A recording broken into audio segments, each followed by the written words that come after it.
Irmãos, vamos abrir as nossas Bíblias no capítulo 21 do livro de Jó.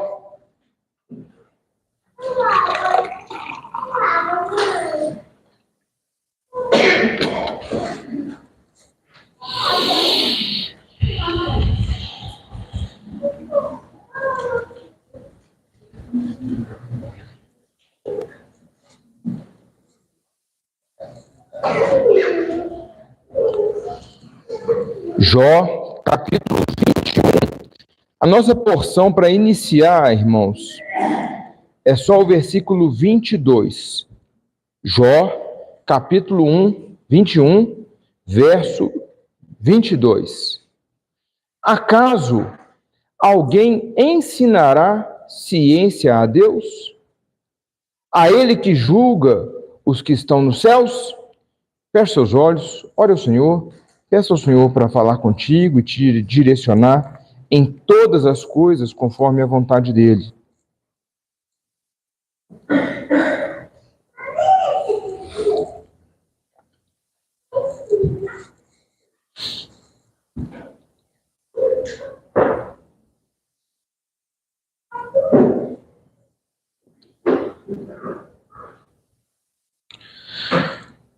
Santo Deus, bendito é o teu nome.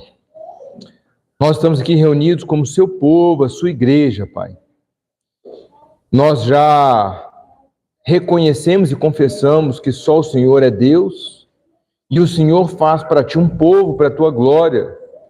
Nós confessamos que diante do Senhor nós não somos nada além de pecadores, miseráveis, carentes da sua graça e misericórdia.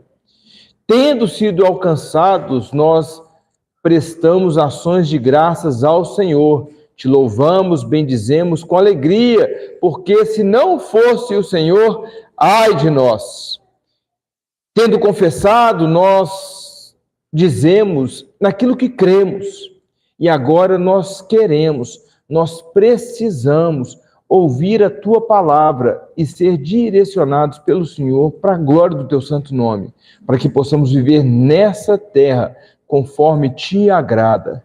Ó Deus, nos dá ouvidos para ouvir a tua palavra, nos dá coração para crer de verdade, Senhor. Transforma todo o nosso ser, transforma o nosso interior, faz conosco, Senhor, aquilo que o Senhor quer fazer. Renova-nos, Senhor, no teu Espírito. Ó Pai, desperta-nos para as coisas do alto, para as coisas eternas, Senhor. Nos ajuda a caminhar na tua presença. Ó Deus, que nós possamos sair dessa igreja aqui hoje, desse culto, Senhor, possamos ser despedidos e dispersados como igreja por esse mundo, com uma sede do Senhor, como há muito tempo não tínhamos. Faz isso no teu povo, Senhor, em nome de Jesus. Que o teu povo saia daqui, Senhor, querendo ler mais a Bíblia. Que o seu povo saia daqui, Senhor, querendo orar mais. Que o seu povo saia daqui, Pai, querendo andar mais com crente e amando mais a vida eterna do que as coisas desse mundo. Faz isso comigo, Senhor, faz isso com o teu povo, porque essa é a tua vontade, Senhor. Ó Deus, quanto a mim, tem misericórdia da minha vida, esconde-me atrás da tua cruz, que eu possa diminuir e o Senhor engrandecer. Cumpre o teu querer aqui, Senhor, e usa-me como um instrumento nas tuas mãos, apesar de mim, e para a glória do teu santo nome. E o povo de Deus diz amém. Graças a Deus. Irmãos, quem tem a mente do Senhor? Nós temos em Cristo. Irmãos, nós nunca, jamais vamos conseguir prescrutar nem de leve a mente do Senhor. Nós precisamos ter essa convicção. Nós precisamos saber disso. Quem pode julgar os caminhos de Deus? Qual de nós? O que está certo? O que está errado? Por que Deus faz isso? Por que Deus faz aquilo outro? Quem foi o conselheiro de Deus? Quem foi que ensinou alguma coisa ao Todo-Poderoso? Quem foi? Ninguém, nunca, jamais. E esse é o nosso desafio como comunidade de fé, como povo de Deus. Esse é o desafio da humanidade caída, mas também que foi redimida, que é confiar no Senhor em todas as situações, sejam situações mais leves, simples, em situações graves, pesadas. Nós somos chamados a fazer isso, irmãos. E se nós não pensamos nessas coisas com sinceridade, nós achamos que nós confiamos em Deus, mas na verdade, nós não confiamos absolutamente nada em Deus. Coisa simples, quer ver? Quando você tem dinheiro no bolso e quer comprar alguma coisa, quantas vezes você vai lá e faz e nem ora? Por quê? Porque o dinheiro é meu, eu ganhei o dinheiro, eu posso, eu quero, vou lá e compro, e acabou. Quando você quer alguma coisa que você não tem o dinheiro, aí ora, Senhor, eu preciso tanto, Senhor, tem misericórdia de mim, porque não tem dinheiro, porque se tivesse já tinha ido lá e feito. Coisa simples, que nós mostramos a nossa autonomia, aquilo que a gente acha que a gente pode fazer. Mas nós precisamos, irmãos, ter muito claro para nós que Deus não age segundo as nossas expectativas. Deus não age conforme os nossos desejos. E ainda assim, quando Ele não faz o que nós queremos, quando Ele não faz o que nós desejamos, como nós queremos, da forma que nós queremos, onde nós queremos, nós somos chamados a confiar. É assim. Nós somos chamados a confiar em todo o tempo. E aí é um pouco sobre isso que Jó está falando. Jó responde a Zofar. Zofar, no capítulo 20, nós vimos aí, e olhamos para ele e falamos que ele está agindo sem nenhuma misericórdia. E nós falamos da questão da misericórdia que nós esperamos, mas que nós não usamos para com outros. E essa questão, irmãos, é a questão onde reside o verdadeiro direito humano. Todo homem, toda mulher sobre a face da terra, por mais pervertido e terrível que seja, tem nele o quê? A imagem e semelhança do Senhor. O pecado mancha, o pecado macula, mas não retira totalmente a imagem do Senhor. E eles estão olhando para Jó sem nenhuma misericórdia. E pior do que isso, de forma injusta. Porque sim, nós, não quer dizer que nós vamos deixar de fazer aquilo que é certo. Por exemplo, os lugares onde há pena capital. A pena capital, ela é justíssima, está nas Escrituras, desde que seja feita com o julgamento correto. Então, não estou falando aqui de não julgar e não punir o pecado, o pecador, o transgressor. Nada disso. Estou falando de injustiça. De se voltar injustamente contra pessoas de forma raivosa. Que é exatamente isso que Zofar fez. Respondeu de supetão, de forma raivosa, sem pensar. E ele mesmo diz isso e ele não faz nem questão de disfarçar. Ele fala assim, como que você falou, eu tenho que te responder. Toma! E Zofar pega e fala. Qual de nós não faz desse jeito? Exatamente desse jeito. Quando alguém pisa no nosso calo, quando nós ouvimos alguma coisa que nós não gostaríamos de ouvir, a gente faz desse jeito. Zofar está fazendo assim. Não só ele, mas todos os amigos. Os amigos de Jó estavam obstinados em afirmar que Jó estava envolvido em grandes pecados. Todos eles estavam focados nisso e não queriam pensar em outra coisa. Aí Jó, aqui no capítulo 21, começa pedindo atenção. Na verdade, Jó está falando com ele o seguinte: por favor, me escutem. Porque até esse momento, eles não tinham ainda ouvido a Jó. Não tinha ainda parado para escutar Jó. E Jó está pedindo: parem um pouquinho e me ouçam. Isso já vai ser consolo. Vocês vieram aqui para me consolar, mas vocês não me estão consolando, não estão me consolando em absolutamente nada. Então, pelo menos me escuta. Quantas vezes nós já falamos isso? Ou já ouvimos assim? Não, peraí. Pelo menos me escuta. Às vezes a gente está tão com razão, tão certo, e fala. Já está assim: por favor, me escutem um pouquinho só. Parem um pouco e me escutem. A presunção, irmãos, a soberba, a altivez, o achar que se sabe demais, tampa os nossos ouvidos, cega os nossos olhos, faz com que o nosso juízo seja tendencioso àquilo que nós já temos certeza, sem ter certeza de absolutamente nada. Isso acontece conosco. E os amigos de Jó e nós, muitas vezes, não paramos para perceber o que está acontecendo mesmo. Deixa eu ouvir, deixa eu entender, deixa eu me colocar no lugar dele, deixa eu ouvir os dois lados da questão. Muitas vezes, nós ouvimos só um lado da história. Aí ele vai dizer: não, um absurdo isso. Aí você tem que ir lá escutar o outro lado. Opa, não foi exatamente assim como eu ouvi. Então a gente tem que se colocar no lugar e entender, para então tirar as conclusões e julgar as situações quaisquer que sejam. Esse capítulo 21, ele fala principalmente sobre o quê, irmãos?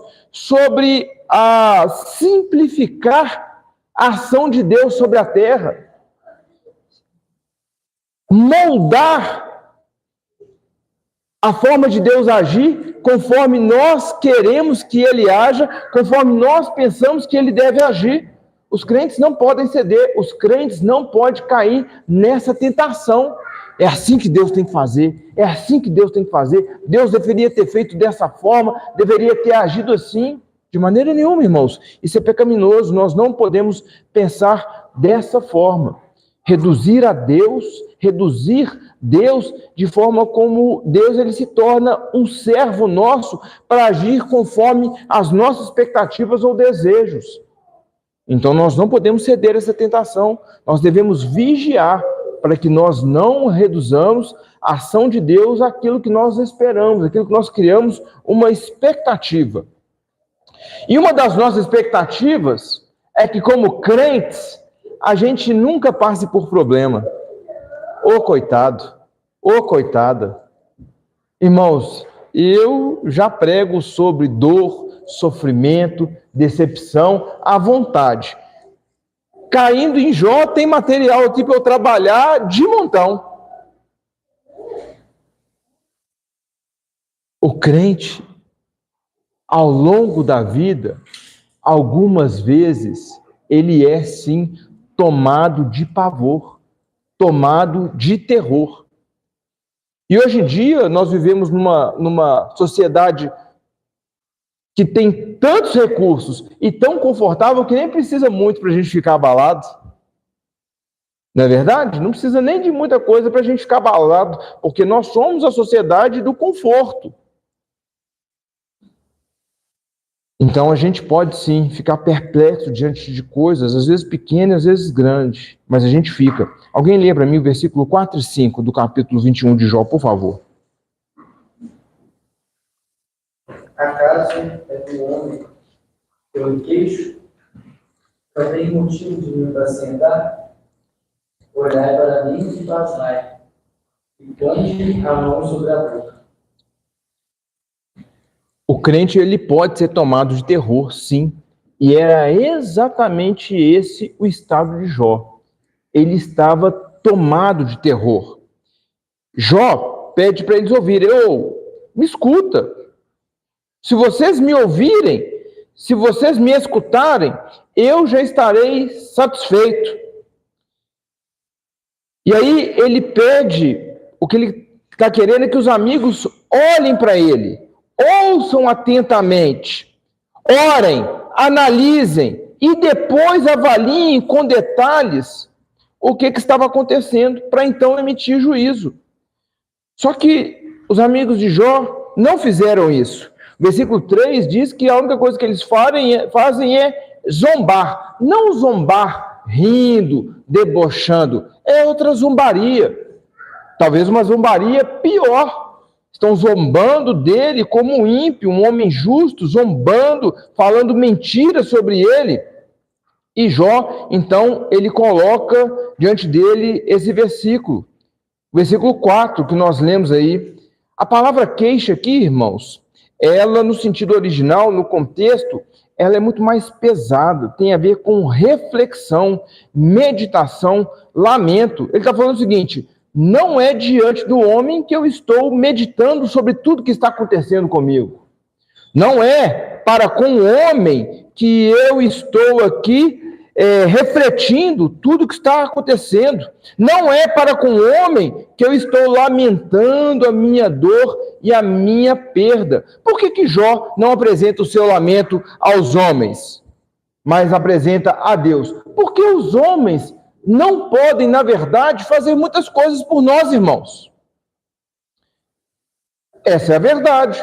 E nós já falamos isso ao longo de Jó. Há momentos que ninguém pode fazer nada por nós, só Deus. E é exatamente esse momento que Jó está passando.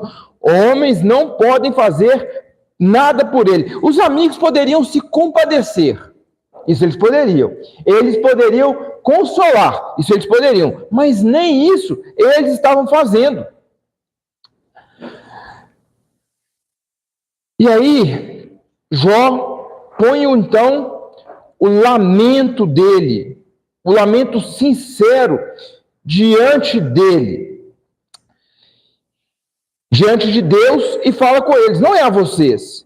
E aí o versículo 5, ele mostra o quanto que ele está apavorado. Olhai para mim e pasmai, ponde a mão sobre a boca. Essa expressão demonstra horror. Horror pela situação que Jó estava passando. Ele falou assim: olhem para mim e fiquem em choque. Olhem para mim e fiquem surpresos. Olhem para mim e fiquem perplexos. Quem já não fez isso, ou viu uma situação que você vê alguma coisa terrível, você não consegue fazer nada a não ser pôr a mão na boca. De tão terrível. Uma notícia terrível. Um acidente terrível. E Jó está falando com os amigos dele, com a mente e o coração cauterizado. Prestem atenção em mim. Se vocês prestarem atenção em mim, vocês vão ficar perplexos, pasmados com aquilo pelo qual eu estou passando. Jó estava, irmãos, em um estado calamitoso, terrível.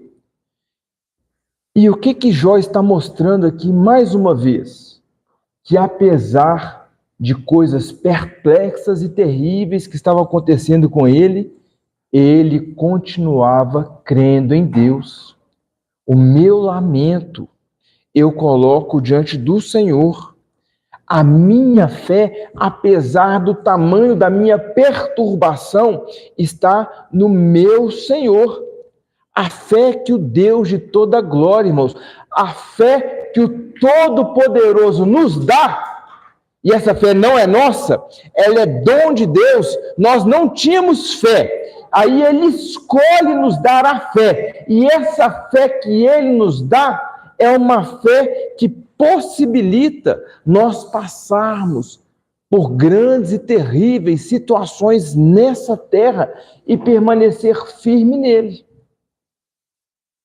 Outro tipo de fé, confissão positiva, ou fé porque nasceu na igreja. Ninguém nasce na igreja, né?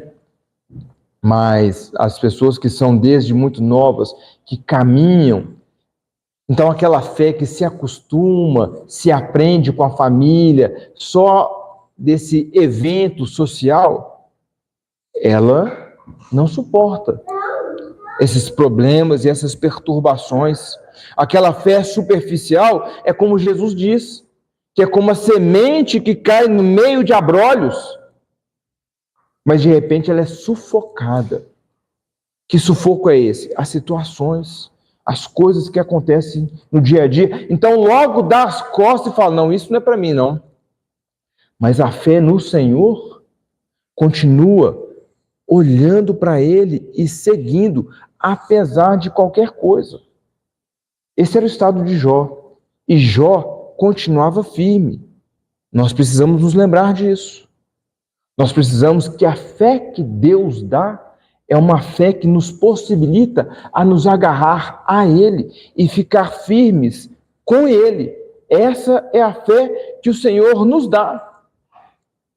Outra coisa que essa fé aparente não dá é aquela convicção de que o Senhor cuida do seu povo, mesmo quando parece que os ímpios são mais abençoados do que o povo de Deus. A fé no Senhor nos faz crer que mesmo que a gente não esteja desfrutando das melhores bênçãos nessa terra, o Senhor Deus continua sendo o nosso Deus. Porque tem pessoas, irmãos, que procuram a fé evangélica, porque muitas vezes nós também pregamos o evangelho de forma errada. Você tem que se converter, porque Jesus vai transformar a sua vida. Até aí está certo. Ele vai abrir porta de emprego, que você está desempregado. Ele vai te ajudar a pagar essas dívidas. Ele vai te ajudar a ter uma casa, um carro, uma família e tal. Deus pode todas essas coisas? Pode.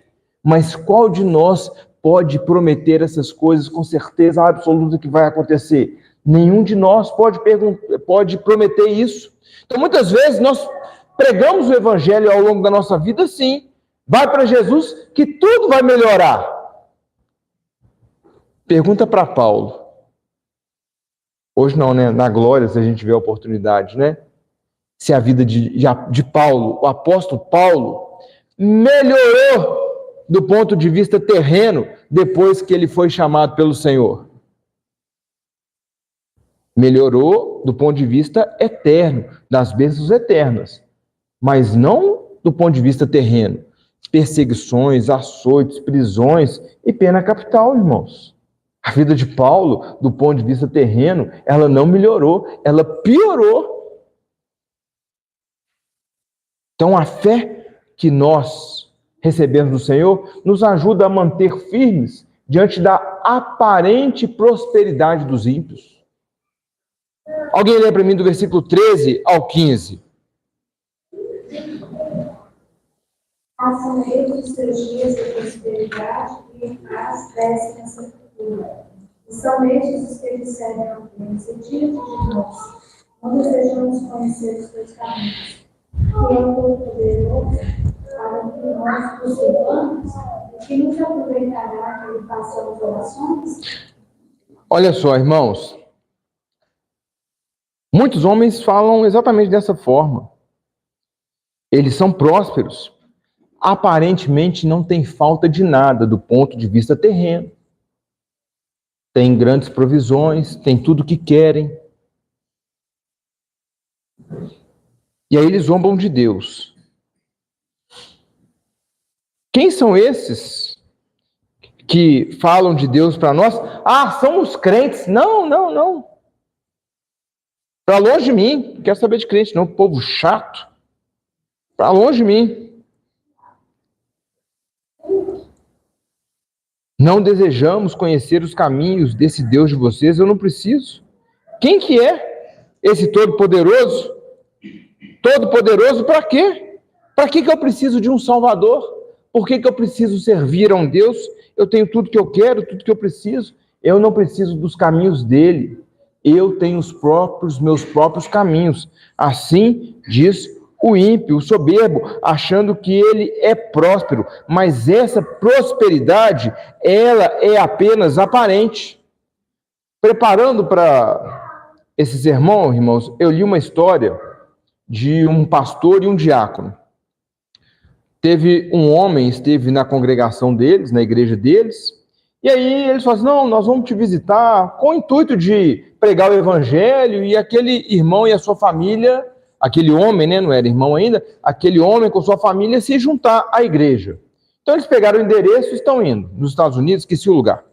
Aí estão indo, aí eles entraram num bairro, à medida que eles foram entrando no bairro, eles começaram a ficar assustados, porque quanto mais eles entravam no bairro, mais as casas eram mais bonitas, eram mansões. Aí chegou na casa do homem. Chegou na casa do homem, o gramado era igual um gramado de campo de golfe. Os carros, só carro caro, coisas assim, que eles não sabiam nem o nome. Aí chegaram dentro daquelas portas, não é esse negócio de porta de vidro, MDF, esse trem, não, porta de madeira maciça. Olhou assim de esquininha na janela, o homem estava lá dentro e só com móveis antigos, coisa diferenciada. Aí o diácono virou para o pastor e perguntou para o pastor assim, será que nós temos boas novas para falar para esse homem? É claro que tem, irmãos.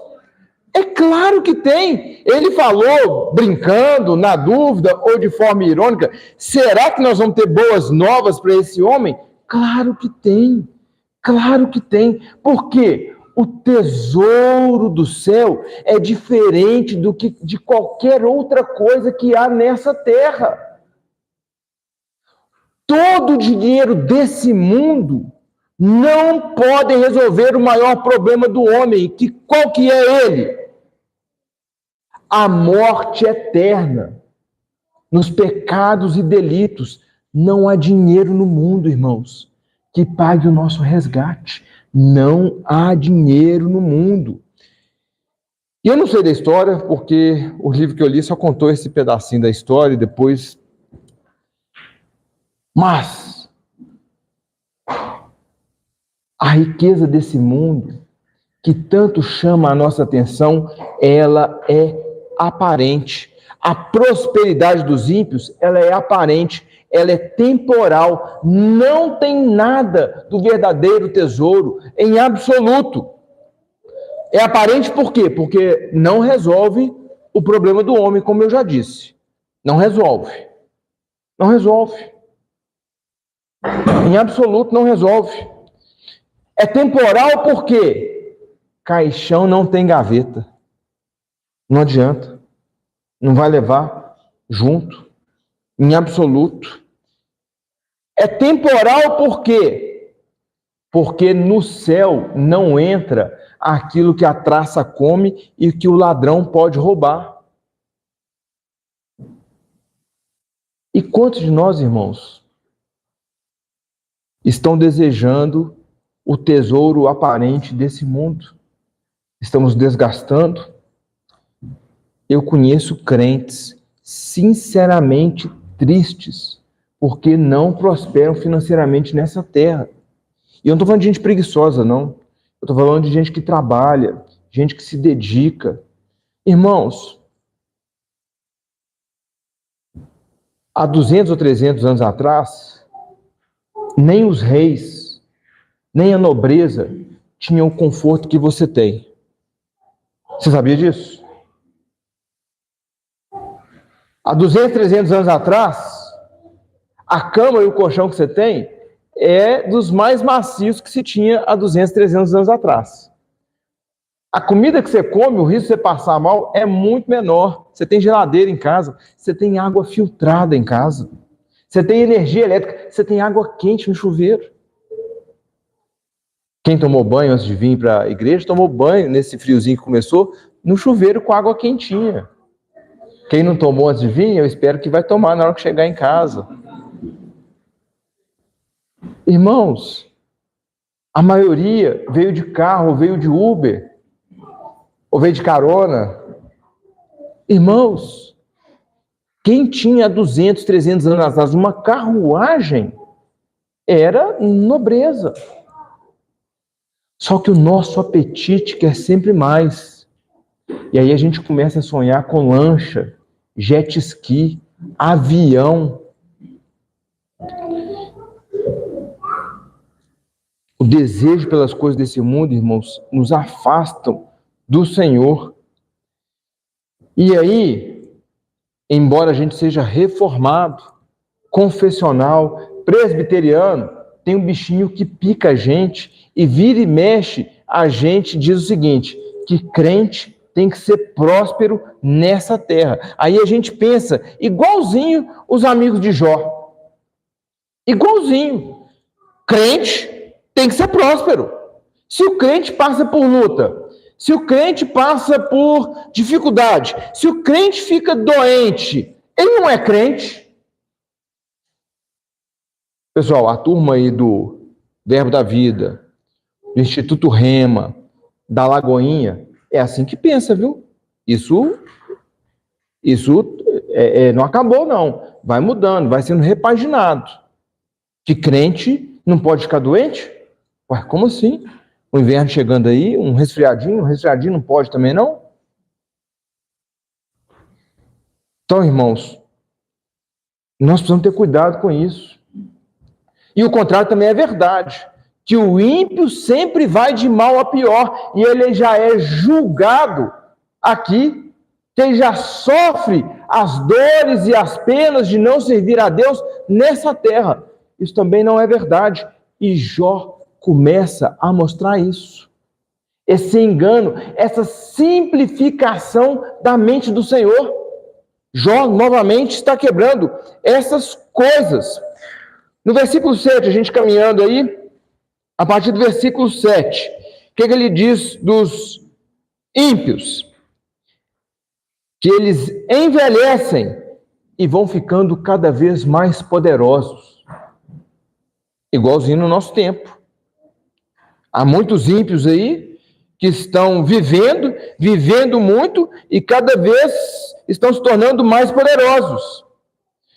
Versículo 8 e versículo 11 diz ainda sobre eles. Eles têm famílias grandes e felizes. Ah, vem a calamidade, destrói tudo. Por isso que você perdeu todos os seus filhos, Jó, porque você é ímpio, está em pecado. E Jó está falando, olha aí, um monte de ímpio que tem por aí. Famílias grandes, famílias enormes e felizes.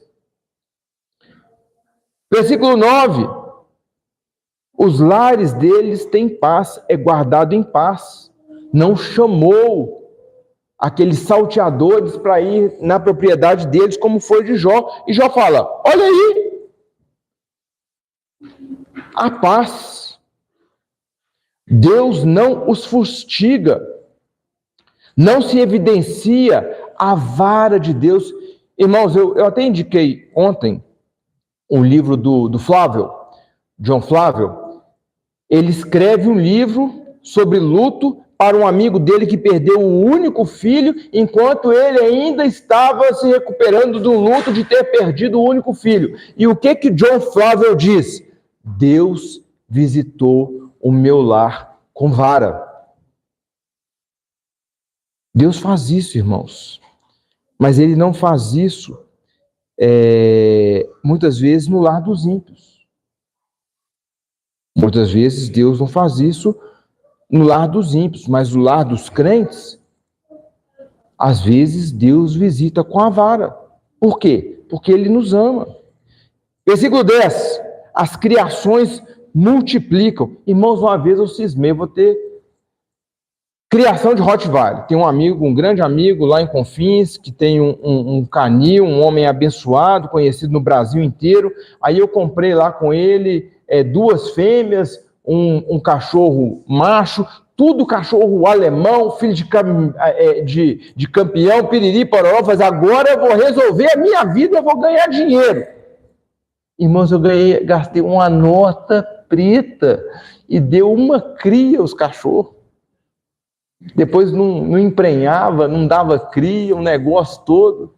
O ímpio, ele não faz nem força, é o que está falando. Dá cria, o negócio prospera.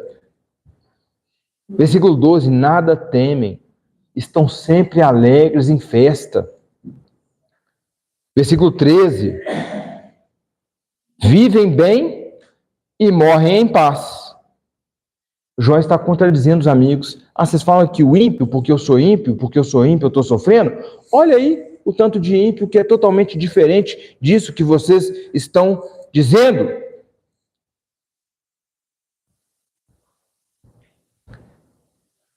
Muitas vezes, irmãos, nós somos tentados com essas coisas, com esse falso ensino, que os crentes prosperam, mas os ímpios estão debaixo do juízo de Deus. Isso não é uma verdade. Isso não é ensinado pelas Escrituras e nós não vemos isso na nossa experiência. E Jó está rejeitando essas coisas. E ainda, irmãos, que haja uma prosperidade, sim, dos crentes, como Asaf diz no Salmo 73, quase que os meus pés escorregaram. Por quê? O crente estava quebrado e o ímpio prosperando. E Asaf ficou injuriado com aquilo. Ele quase, mas porque ele era crente, tinha o Espírito de Deus. Depois ele continua no Salmo 73, que você pode ler. Ele entendeu que as coisas não eram assim. Irmãos, aquilo que nós chamamos de prosperidade, é prosperidade mesmo? É a primeira coisa que nós temos que pensar. O que é prosperidade? O que é avançar? O que é conseguir progredir? É ter dinheiro? É isso mesmo que é prosperidade? Porque quando a gente fala que dinheiro é prosperidade, ainda que os ímpios tenham sim uma prosperidade momentânea, ainda que eles tenham uma vida abastada, uma vida tranquila nessa terra, isso vai passar, porque isso não é verdadeira riqueza. Essa teologia da retribuição, irmãos, além de fraca, ela não é bíblica. Hoje nós conhecemos ela aí, que continua sendo pregada como teologia da prosperidade. Nem teologia não deveria chamar, porque isso não vem de Deus. Eu costumo falar que é teoria ou heresia da prosperidade. Isso não é bíblico. E Jó está confrontando os amigos dele, apontando para Deus, porque a mente de Deus é muito mais do que essas coisas que os amigos dele estão conjecturando e que às vezes nós mesmos conjecturamos. Como que Deus vai agir? Como que deve ser a vida dos crentes? Como que deve ser a vida dos ímpios? Como que todas as coisas concorrem diante da vontade de Deus? E as nossas mentes, com tico e teco funcionando aí, irmãos, não conseguem captar todas essas coisas. E nós precisamos olhar para a orientação do Senhor, para que a gente não caia no laço, que é tentador. É tentador. Claro que é. Ter dinheiro, irmãos, não é ruim por si só também, não, de maneira nenhuma. Ter dinheiro não é coisa ruim. Não é. Aumenta muito a responsabilidade. Porque se o Senhor te der dinheiro, muito dinheiro, não é para você. É como todas as outras coisas que Deus te dá, os dons, os talentos, para você usar para a glória dele, para você usar no serviço do Deus bendito. Diante desses dilemas que Jó está colocando, irmãos, o que fica aqui muito claro? Que Deus conduz as coisas do jeito que ele quer. Não do jeito que os homens querem, não do jeito que os homens imaginam. Ele é que é o Todo-Poderoso, Ele é que faz as coisas. Alguém lê para mim o versículo 22 e 26, 22 ao 26, por favor, de Jó, capítulo 21. Acaso alguém ensinará ciência a Deus e ele julga os que estão nos céus? Um morre em pleno vigor, despreocupado com ele, com seus lábios cheios de leite e fresca a medula dos seus ossos.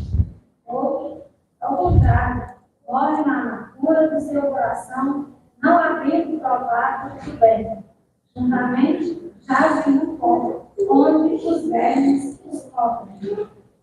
Olha só, Então, Jó está desconstruindo esse ensino, essa teologia fraca e herética dos amigos dele. Ele está mostrando que aquilo que eles estão afirmando não é verdade. Então, ele já desconstruiu uma parte, que os ímpios, se todos eles já têm o eminente juízo de Deus, como que os ímpios estão prosperando? E muitos deles prosperam. É o que ele está mostrando. E agora ele começa a mostrar que as coisas não são assim tão simples, porque senão nós vamos falar assim, então o crente está aqui é para sofrer mesmo. Em parte é, né, irmãos? Porque o Senhor nos chama para ser co-participante dos sofrimentos dele, para que a gente seja co-herdeiro com o Senhor. Então, em parte é verdade, né? Mas a gente não pode falar de maneira nenhuma que você veio a esse mundo para sofrer. Não. Como é que eu falo que essa vida aqui é só sofrimento, se hoje de manhã eu comi uma empadinha de queijo com abacaxi que a Cláudia fez? Comi da broa que a Marcinha trouxe. A broa que a Lô trouxe. Minha esposa, com toda a misericórdia, fez um bifão para mim na hora do almoço. Irmãos, eu vou falar que essa vida é só sofrimento? De maneira nenhuma. Mas nós temos que nos agradar e agradecer das pequenas coisas também. Com certeza. E nós não podemos falar que os ímpios, então, a vida dos ímpios é só prosperar. Porque não é. E Jó começa a falar isso aqui. Fala assim, essa mente suas, falando com os amigos dele, é muito simples, é muito pequena, é catanha, demais, pequena demais, míope demais, essa visão suas. As coisas não são simples como vocês estão falando. Porque é isso, os perversos são castigados por Deus e os ímpios prosperam em todo o tempo e só têm vida boa. Jó fala, não é assim, em absoluto não é assim. Versículo 23, os ímpios, alguns deles morrem sim, cheios de força e vigor. Tem vida boa e morre cheio de força e vigor. Versículo 25, falando dos ímpios, irmãos. Outros morrem sem ter provado o bem. Está aí. Tem ímpio que morre muito bem. Tem ímpio que morre mal.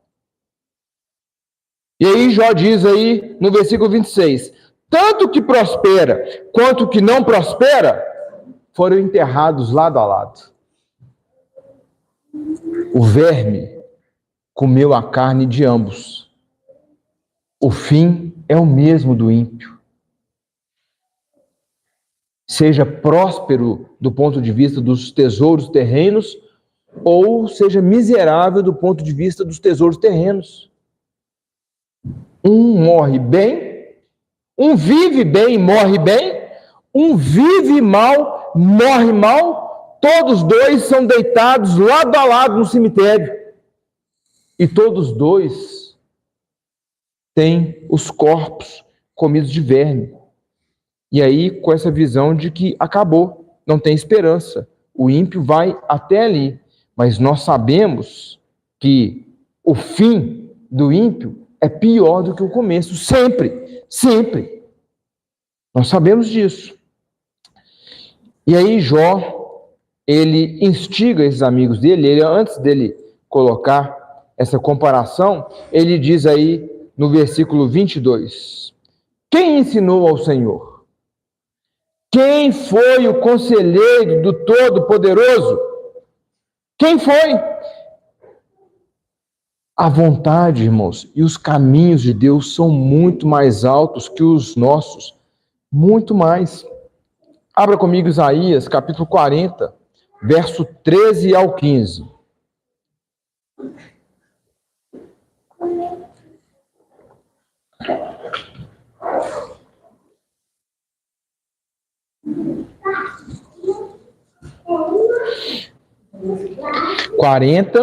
Verso 13 ao 15.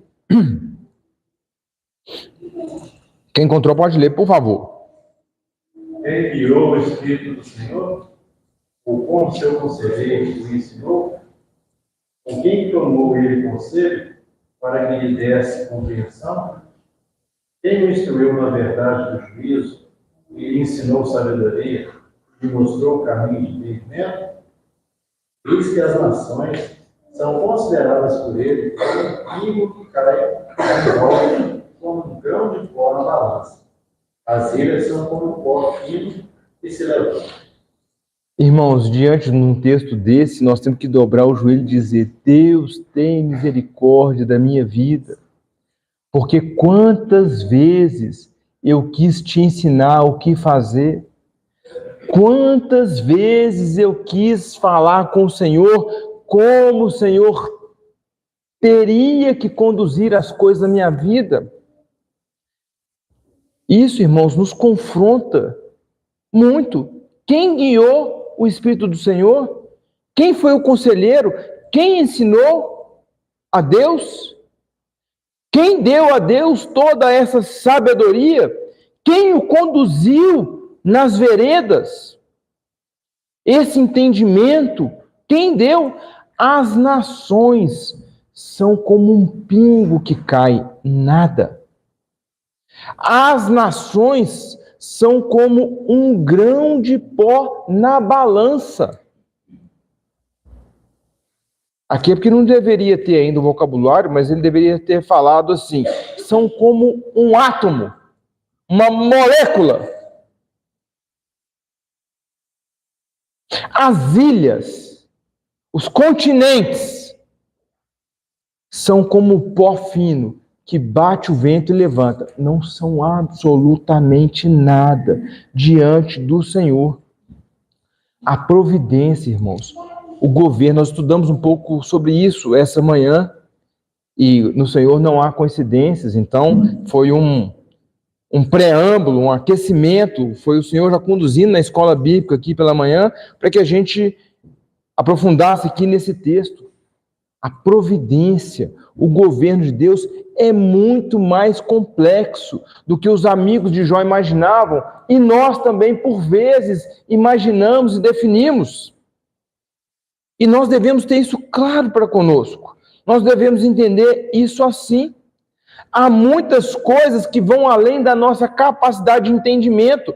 Mas, irmãos, nós não somos chamados a entender. Nós somos chamados a confiar no Deus de toda a glória. É para isso. Nós não fomos chamados para entender.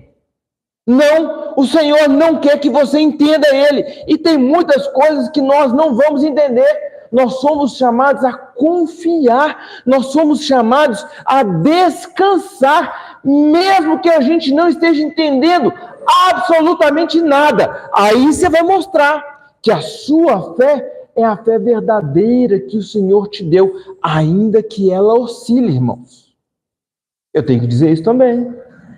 Na carne, não quer dizer que nós vamos ter. Você vai ter o máximo de fé e depois você vai seguir a vida inteira assim, no talo de fé. O tanque cheio. Não, não é isso. Mas, irmãos, crente que fica só arrastando o pé, puxando corrente. Ó dia, ó vida, ó azar, ninguém me quer, ninguém me ama. Não, também não. Também não. Nós somos chamados a nos voltar ao Senhor, confiar nele na condução de todas as coisas. Porque, irmãos, vai por mim, o Senhor sabe o que está fazendo. Pode crer, pode confiar. O Senhor sabe o que Ele está fazendo. E quem não considera essas coisas é como os amigos de Jó. Ele chama a atenção aqui no final do capítulo 21, no versículo 27, ele fala: vocês, por não pensar assim, por não falarem assim, por não ensinarem assim, por não acolherem dessa forma, vocês são injustos, maldosos e não têm nenhuma utilidade. Jó falando com os amigos dele. No final, aí, o último versículo: vocês não fazem nada. as iniciativas suas são em vão, são falsas, as consolações propostas são inúteis, vocês são falsos, vocês são traidores, e falsidade aqui, irmãos, tem uma conotação pesada. São transgressores daquilo que agrada a Deus. É o que Jó está falando. Por reduzirem a mente de Deus, por reduzirem todas as coisas a caminhos muito simplistas. Ele diz, vocês são injustos, maldosos, vocês não têm nenhuma utilidade, vocês são transgressores daquilo que agrada a Deus. Abre comigo aí Jeremias, capítulo 2, verso 13, por favor.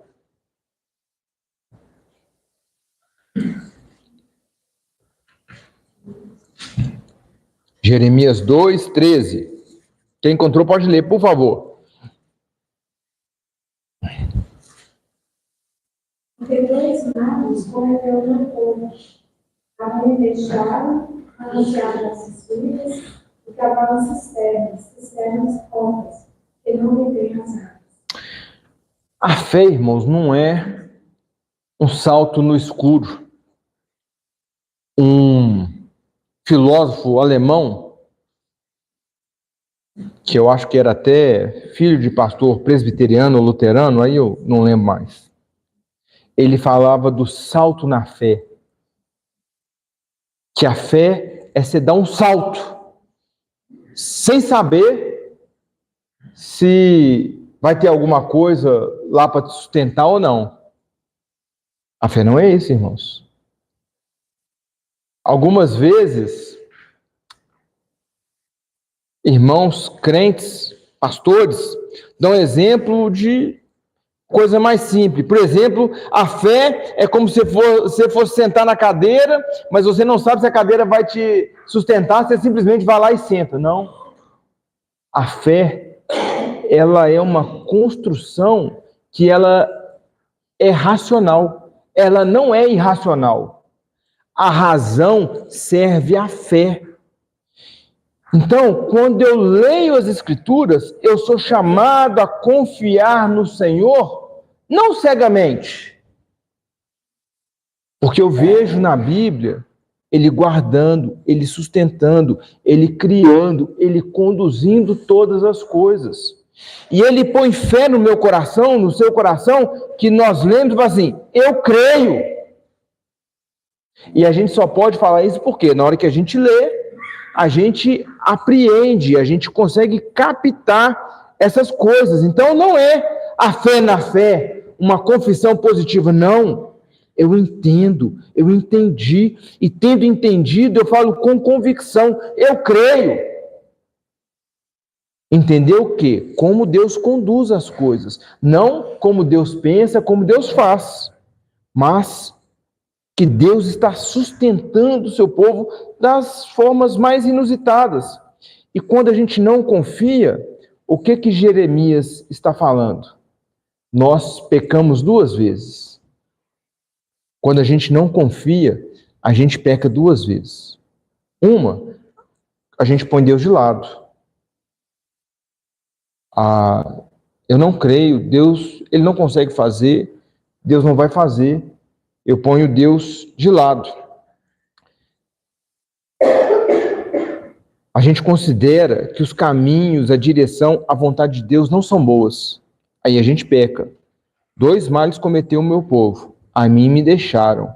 Ele, o manancial de águas vivas. E querendo, então, trocar os caminhos, a direção, a vontade de Deus, a gente abandona o Senhor, e aí como que a gente peca? A gente constrói para nós cisternas. A voz foi, hein?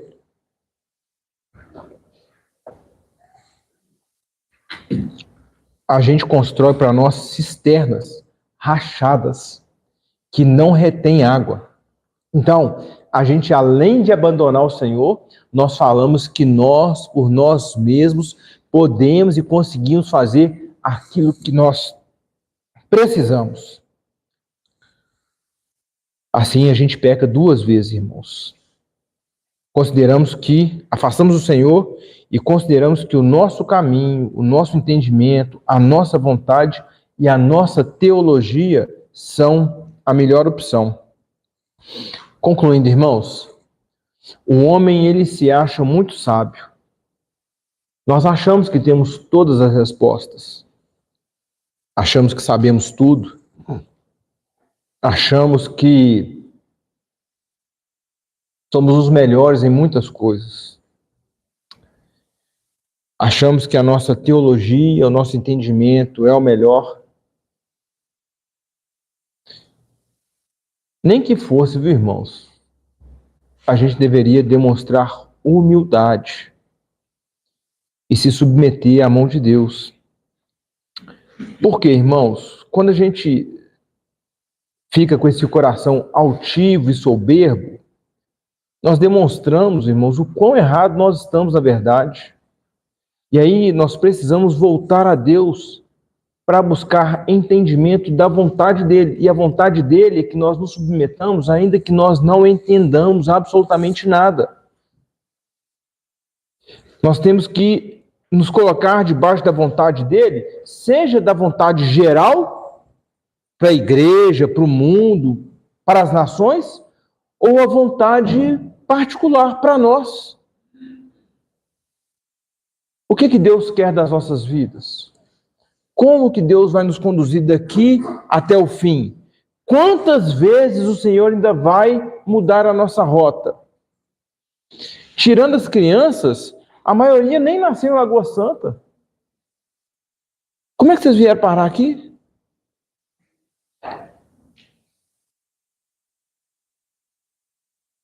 O trabalho de Deus, irmãos, em nos conduzir.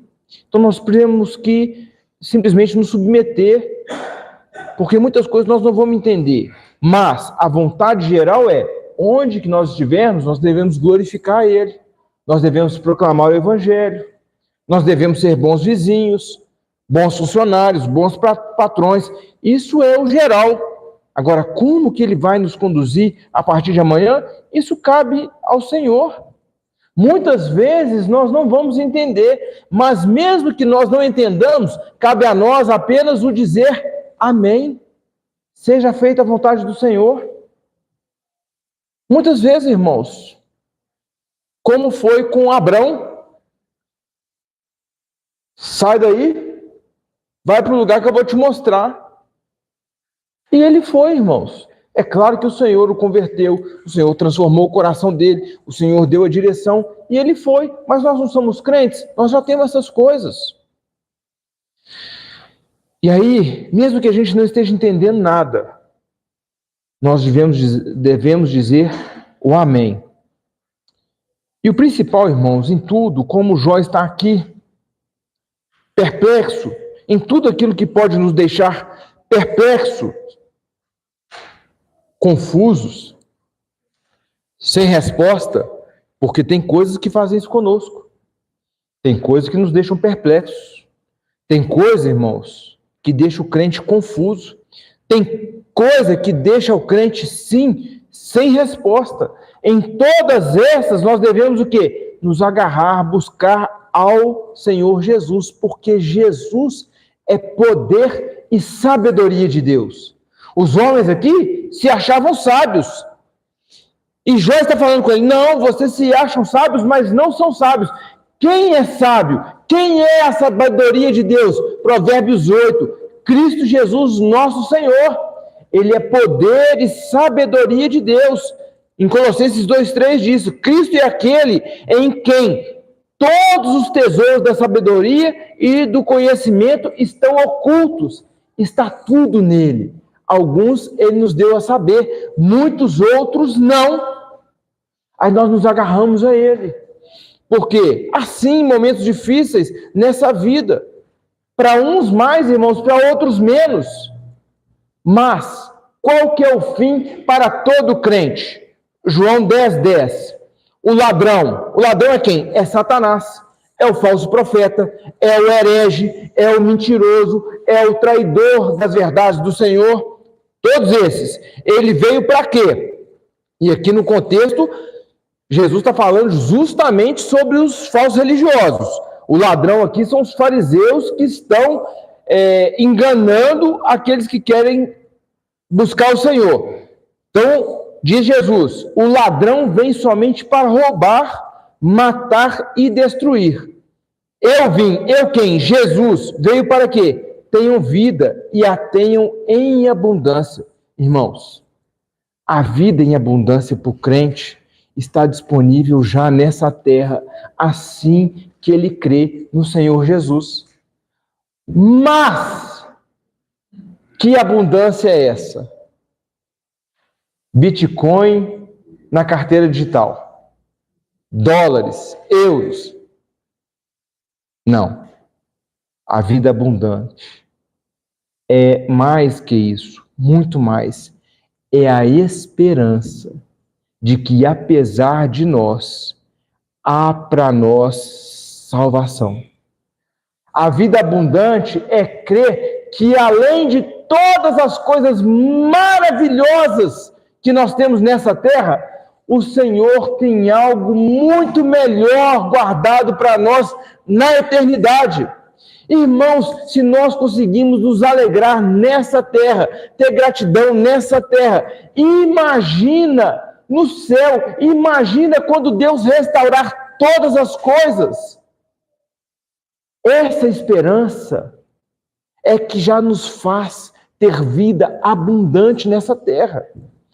É saber que há uma esperança e que, se a gente tiver vida boa ou vida ruim nessa terra, o fim não é verme comendo a sua carne. É nisso que está ligado a vida abundante. Desfrutar daquilo que Deus já nos deu aqui, mas muito mais do que desfrutar é confiar na bênção vindoura que o nosso Senhor tem para nós. Irmãos, a fé que o Senhor nos concede diante da perplexidade, como aconteceu aqui com Jó, perplexo, aterrorizado, ela não cede. A fé que Ele nos dá não nos deixa ceder diante de situações difíceis.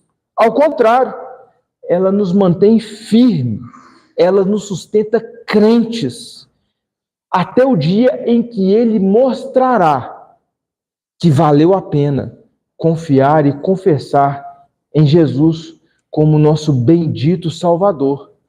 Haverá um dia, irmãos, que toda dúvida que ainda paira no nosso coração, ela vai acabar. E nós veremos a verdadeira diferença entre os tesouros da eternidade e os tesouros temporais e transitórios desse tempo. E aí, irmãos, a nossa alegria, como diz as Escrituras, será indizível. Nós estaremos face a face com o nosso Senhor para nunca mais sair desse lugar. Você que pode, fique de pé, vamos orar.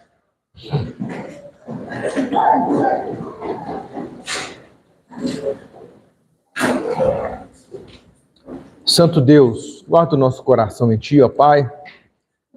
Nós precisamos de Ti. Muitas vezes andamos enganados nessa terra, nesse mundo. Queremos, Senhor, viver uma vida sem problemas, sem dificuldades. Mas o Senhor nunca prometeu isso para nós, nunca. E o Senhor jamais vai permitir que nós tenhamos uma vida aqui nessa terra que nós vamos achá-la tão boa, que a gente não vai nem querer mais o céu. Não.